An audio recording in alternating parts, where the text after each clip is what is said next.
Surgery జరిగింది. ఇలా నేను ఫ్రెండ్ ద్వారా కన్సల్టెన్సీ ద్వారా జరిగింది. డాక్టర్ గారు ఇలా చెప్పారు,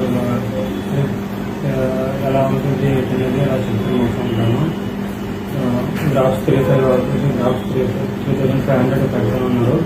లాస్ట్ టుడే ఈరోజు రావాల్సి అవుతుంది. డాక్టర్ గారు బాగా సర్జరీ బాగా చేశారు. వీకెండ్ తీసుకురమ్మన్నారు క్లినిక్కి. ఎలా ఉంటుందో తెలుసుకోవడానికి.